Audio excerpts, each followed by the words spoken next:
During US DNI Tulsi Gabbard's meeting with Defence Minister Rajnath Singh, India has raised the issue of anti-India activities conducted by the Khalistani terror group Sikh for Justice in America. We begin the bulletin with our focus on this very story. India expressed its concerns and asked the US admin to take strong action against unlawful organization. He said the US should designate the Sikhs for Justice of Gurpatwant Singh Pannun as a terror organization in the United States. Now, SFJ is a banned terror group in India under the UAPA. The Defence Minister also pointed out that details and dossier on Pannun and SFJ had already been shared with the US intelligence counterparts, which showed how Pannun was using US soil to act against India. Now, Rajnath Singh and Tulsi Gabbard held wide-ranging talks focusing on enhancing the overall India-US strategic ties, especially in areas of defence and information sharing.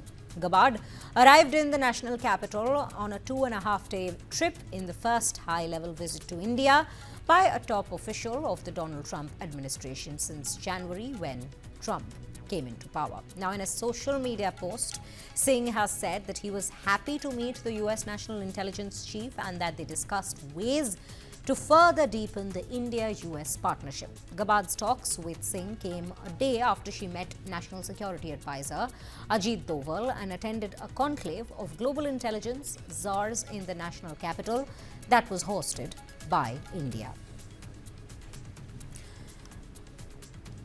Now, to bring us his inputs, we have our executive editor of News9, Aditya Rajkol, joining us from the newsroom at this given point to discuss on this very matter. Aditya, very good afternoon to you. You know, this is a matter now that we've been seeing intensifying over the last couple of years, especially over the last couple of years. In fact, during Trump's inaugural ceremony, we had seen Pannun in attendance as well.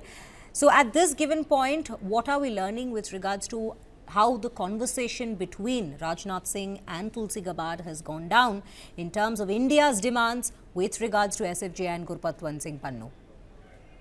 Well, US Director of National Intelligence Tulsi Gabbard met India's Defence Minister Rajnath Singh just a couple of hours ago, and it was a very cordial meeting. In fact, Tulsi Gabbard is the first high-ranking official from the Trump administration to reach New Delhi.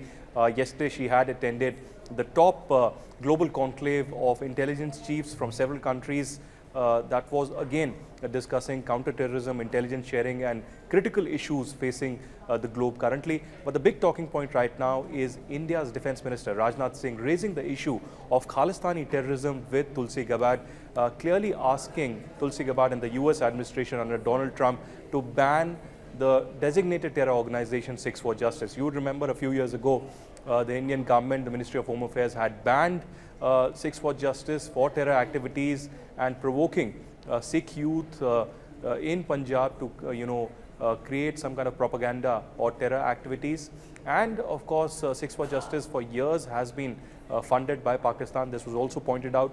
Rajnath Singh, in fact, told Tulsi Gabbard that intelligence and dossiers on Gurpatwant Singh Pannun and the activities of Sikhs for Justice have already been shared with the US intelligence counterparts. So this is a big development that's coming in. India demanding ban on Khalistani terror organization SFJ by the United States. Whether this will happen or not will have to be seen in the next few months. But you would remember that in G20 that New Delhi had hosted at the Bharat Mandapam, immediately after that there was a huge controversy with the Canadian Prime Minister Justin Trudeau at that time accusing India of activities against the Khalistani groups on Canadian soil, and the Five Eyes intelligence was supporting Canada at that particular time. But now, with the change in administration in the United States, Donald Trump has been in loggerheads with Canada, but at the same time in support of India, especially against terrorism.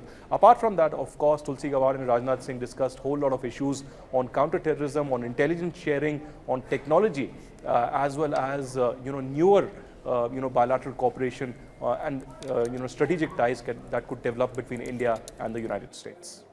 Absolutely. Aditya, you know, when you mentioned Canada here as well, we've seen a change in leadership in Canada as well recently. Mark Carney becoming the Prime Minister in Canada, and he has said that he is also going to work towards, recovering from whatever has happened between India and Canada, recovering and going on a path where they would be deepening ties with India. Now, when we speak of Gurpatwant Singh Pannun, that indeed remains to be quite an important bone of contention between these two nations, especially with the treatment that has been meted out to Gurpatwant Singh Pannun, both by the US and Canada, while they might be at loggerheads between themselves at this given point. But you know, when we speak of India, now we see that India has come out to clearly demand this. And given Trump and Modi's relationship, in fact, even yesterday, we heard what Prime Minister Modi had to say during his podcast with Lex Fridman with regards to his relationship with Donald Trump. Are we looking at a positive response from the United States with regards to Gurpatwant Singh Pannun? Well, what I can tell you clearly is that Gurpatwant Singh Pannun has been a dual citizen of India, in Canada and the United States.